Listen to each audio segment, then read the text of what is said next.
Ed Gein was a quiet man, a man you could easily overlook. Born in 1906 in Plainfield, Wisconsin, his early life was far from ordinary. Raised by an overbearing, deeply religious mother, Augusta, Ed's world was shaped by her rigid views on sin and salvation. Augusta believed that all women, except herself, were inherently evil. She instilled in Ed a profound hatred of women, and this fear of temptation became a driving force in his life. As a young boy, Ed was shy, awkward, and often the subject of ridicule.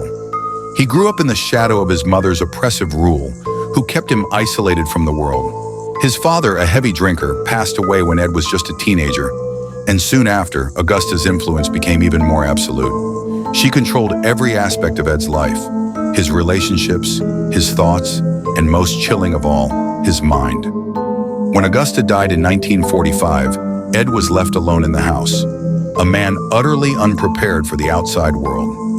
It was then that something inside Ed began to unravel. As Ed's loneliness grew, so did his obsession with death. He began frequenting local graveyards, drawn to the graves of women. Something dark stirred within him as he stood over the freshly dug earth, staring down at the coffins below. Eventually, he began to exhume bodies. But this was not simply an act of desecration. No, Ed had something more sinister in mind. He would take the bodies back to his farmhouse, where his mother's words still echoed in his ears. He would strip the corpses of their skin, their flesh, their bones. He didn't see these women as victims, but as vessels. Vessels that he could transform into something that made sense to him. For years, Ed had been creating a macabre collection, a shrine to his twisted desires. He fashioned masks from the skin of his victims, cutting and stitching them into grotesque shapes. He crafted a suit made entirely of human skin, which he would wear in the privacy of his home. But it was not just the skin that fascinated him. Ed also collected organs, bones, and other body parts, displaying them around his house like trophies. The furniture in his home was made from the bones of his victims, and one of his most infamous creations was a lamp made from a human face. The horror of Ed's secret life was exposed on November 16, 1957, when a local hardware store owner named Bernice Worden went missing. Her son, Deputy Sheriff Frank Worden, began to investigate and found a trail leading to Ed Gein's farmhouse. What he discovered would haunt the small town of Plainfield forever. Inside the farmhouse, Frank was greeted by an unimaginable scene. Body parts were scattered throughout the house, jars filled with organs, skulls arranged on shelves, and faces staring out from the walls. In a room at the back of the house, he found the remains of Bernice Worden, strung up like a grotesque animal carcass. But that was just the beginning of what Ed had hidden. When Ed was arrested, he confessed to the murder of Bernice Worden and to the killing of at least 2 other women, though many believe there were more. But it wasn't just the murders that shocked the world. It was the sheer depravity of Ed's obsession with death. The way he turned human bodies into art, his art. The town was shaken to its core. Neighbors who had known Ed as a quiet, harmless man were horrified to learn the truth. How had he managed to hide this darkness for so long? The answer, of course, was that Ed Gein was a master of disguise. He had blended in seamlessly with society, never drawing attention to his disturbing habits. After his arrest, Ed was declared insane and committed to a psychiatric hospital, where he would spend the rest of his life. But his legacy, however, would live on. Ed Gein became the inspiration for some of the most infamous fictional killers. Norman Bates from Psycho, Leatherface from the Texas Chainsaw Massacre, and Buffalo Bill from The Silence of the Lambs. But what makes Ed's story even more chilling is not just the gruesome details of his crimes. It's the way he was able to hide in plain sight for so long, the way he was able to convince himself that his acts were justifiable. In his twisted mind, he was not a monster. He was a man fulfilling a need that had been buried deep within him since childhood. The horror of Ed Gein's actions may be impossible to truly understand, but one thing is certain. Ed Gein was not just a product of his circumstances. He was a product of something much darker, a twisted mind, warped by years of isolation and distorted teachings. He is a reminder that even the most ordinary-seeming people can harbor unimaginable darkness within. It's the 1980s in the quiet town of Townsend, Massachusetts. Life is simple, predictable, and safe, at least for most people. But for 16-year-old Annie Andrews and her younger sister Jessica, the concept of safety would soon shatter in the most horrifying way imaginable. Annie and Jessica lived with their father in a modest home. The family had been struggling to cope with the recent death of Annie's mother. Grieving and desperate for closure, Annie decided to try something unusual, contacting her mother through a Ouija board. One night, she and Jessica sat together in their dimly lit bedroom, candles flickering as they placed their fingers on the planchette. They asked questions, hoping for answers from the beyond, but nothing happened. At least, not at first. Shortly after the Ouija board session, strange things began to happen around the house. It started small, knocking sounds in the walls, objects moving from where they'd been left, and the eerie feeling of being watched. At first, the sisters thought it might be their imagination, but the incidents kept escalating. One day they found something chilling, messages written on the walls in what appeared to be blood. One of them read, "I'm in your room. Come find me." Terrified, the girls ran screaming to their father. He searched the house but found no one. He dismissed their fears as a cruel prank or perhaps the result of their grief-stricken minds playing tricks on them. But the strange occurrences didn't stop. The knocking grew louder, more deliberate. The messages became more threatening. One night when their father was away, the girls were alone in the house.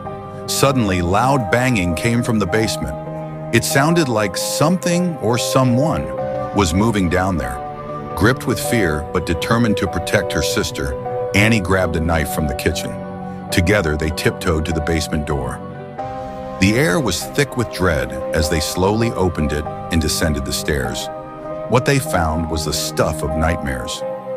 Standing in the dimly lit basement was a teenage boy, thin, pale, and wild-eyed. His name was Daniel LaPlante, and he had been living inside their house for weeks. Unbeknownst to the Andrews family, Daniel had discovered a hidden crawl space behind the walls of their home. From there, he could spy on the girls through small holes he had drilled. He moved through the walls silently, watching their every move, leaving the threatening messages and deliberately tormenting them. But Daniel wasn't just playing a sick game. He had a far darker intent. Investigators would later discover that he had been planning to harm the family. The knife Annie had grabbed might have been the only thing that saved them. The girls managed to escape the house and call the police. When officers arrived, they searched the home and found Daniel hiding inside one of the crawl spaces. He was arrested, and the Andrews family thought their nightmare was over. But Daniel LaPlante wasn't done. After being released on bail, Daniel committed a crime so heinous it shocked even the most seasoned detectives. In December 1987, Daniel broke into the home of pregnant nursery school teacher Priscilla Gustafson. While her husband was away, Daniel brutally murdered Priscilla and her two young children, ages 5 and 7. The details of the crime were horrific. Daniel tied Priscilla up, sexually assaulted her, and then shot her. He drowned the two children in separate bathtubs.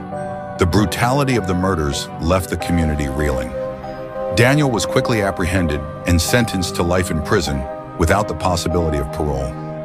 Today he remains behind bars, but the scars he left on his victims' families and the Andrews sisters are permanent. In the late 1960s, the San Francisco Bay Area became the stage for one of the most chilling, unsolved mysteries in American history. It wasn't a shadowy figure lurking in the dark alleys or a fleeting rumor passed around the neighborhoods. No, this was something far more terrifying. This was the Zodiac Killer, a name that would strike fear into the hearts of Californians and leave investigators chasing shadows for decades. The Zodiac's reign of terror began on a quiet, cool night in December 1968 on Lake Herman Road. Two teenagers, Betty Lou Jensen and David Faraday, had parked their car in a remote area for a quiet date. What followed would haunt the community forever. A mysterious figure approached their vehicle. No one knows what words were exchanged, but moments later, gunfire echoed through the still night. Betty Lou was found dead, shot multiple times as she fled, and David was lying near the car, executed at close range. It could have been written off as a tragic, isolated crime, but then came the letters. 7 months later, on July 4th, 1969, another young couple, Darlene Ferrin and Mike Mageau, were parked in a secluded spot in Vallejo. A car pulled up beside them. The driver got out and walked over, shining a flashlight into their eyes before opening fire. Mike survived, though badly wounded, but Darlene wasn't so lucky. This time, the killer wasn't content with just leaving behind bodies. He craved attention. He wanted fear. A month after Darlene's murder, newspapers in the Bay Area received a chilling letter. The writer, who called himself Zodiac, confessed to the murders in excruciating detail. Details that only the killer could have known.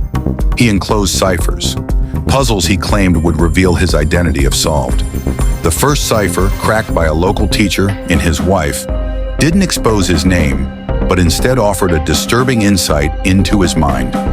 He killed for the thrill of it, describing murder as the most thrilling experience one could have. As if that weren't enough, the Zodiac demanded that his letters be printed on the front page of the newspapers. If not, he threatened to go on a killing spree. The public was terrified. This wasn't just a murderer. This was someone who fed off the fear of an entire community. His next attack came in broad daylight. On September 27, 1969, Brian Hartnell and Cecilia Shepard were relaxing by Lake Berryessa when a man approached them wearing an executioner-style hood and a bib with the Zodiac symbol, a circle with a cross through it. He tied them up and stabbed them repeatedly. Brian survived, but Cecilia succumbed to her wounds. Before leaving the scene, the Zodiac left his mark. On Brian's car door, he scrawled the dates of his previous murders and added the current one, along with the chilling symbol. Just 2 weeks later, the Zodiac struck again. On October 11, 1969, cab driver Paul Stein was shot in the head in San Francisco. This time, there was a major breakthrough: witnesses. Several people saw the killer leaving the scene, and even a police patrol car encountered someone matching the description shortly after. But due to a miscommunication, officers didn't apprehend him. He slipped through their fingers once again. The Zodiac taunted authorities relentlessly.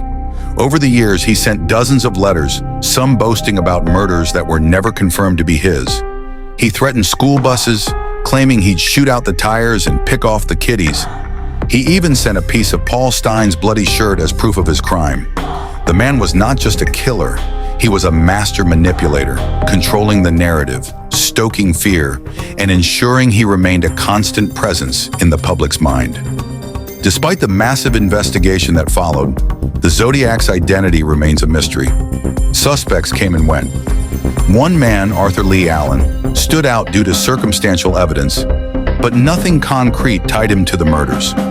Others theorized that the Zodiac could be multiple people, or that he might have died before being caught.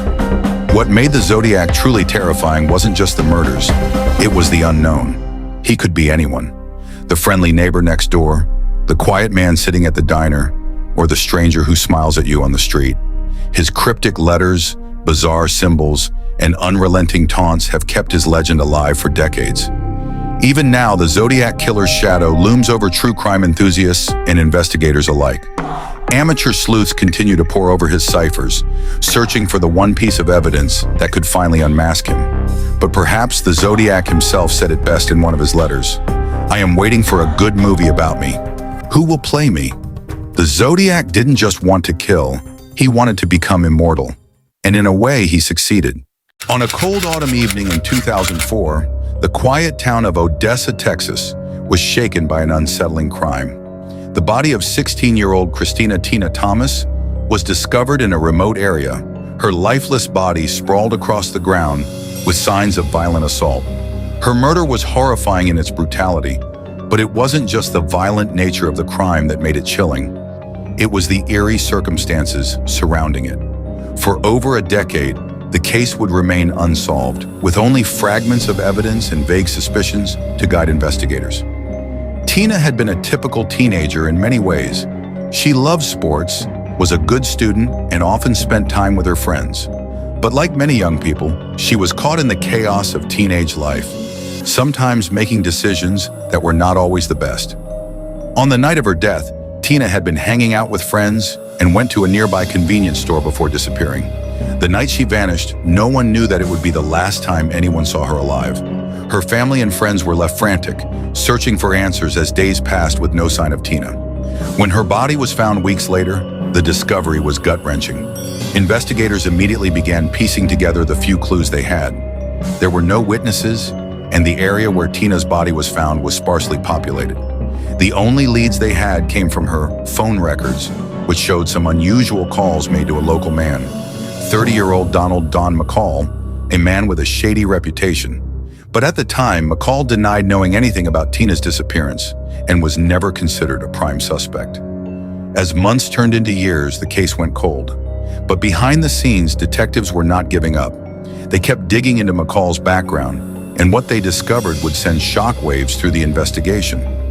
McCall had a history of violent behavior and was involved in several incidents in which young women had been victims, though none had ever come forward to report him. Then in 2015, the breakthrough came in a most unexpected way. McCall, who had continued to live in Odessa, was arrested on unrelated charges of assault. While in custody, new evidence came to light that would ultimately link him to Tina's murder. A breakthrough came through forensic evidence, DNA. Investigators had preserved samples from Tina's body, and modern forensic technology allowed them to match McCall's DNA to material found on her clothing and body. When confronted with this undeniable evidence, McCall's demeanor changed. What had once been a simple case of denial evolved into something more sinister as he confessed to Tina's murder. He explained that on the night she disappeared, he had offered her a ride, but things had quickly escalated when she rejected his advances. In a fit of rage, McCall violently attacked Tina before ultimately murdering her and leaving her body in a secluded area, hoping that her disappearance would go unnoticed. The confession brought a sense of closure to Tina's family, but also deepened the tragedy. For over a decade, her death had haunted them, and for many, the idea that a violent criminal like McCall had gone unnoticed for so long was almost as horrifying as the crime itself.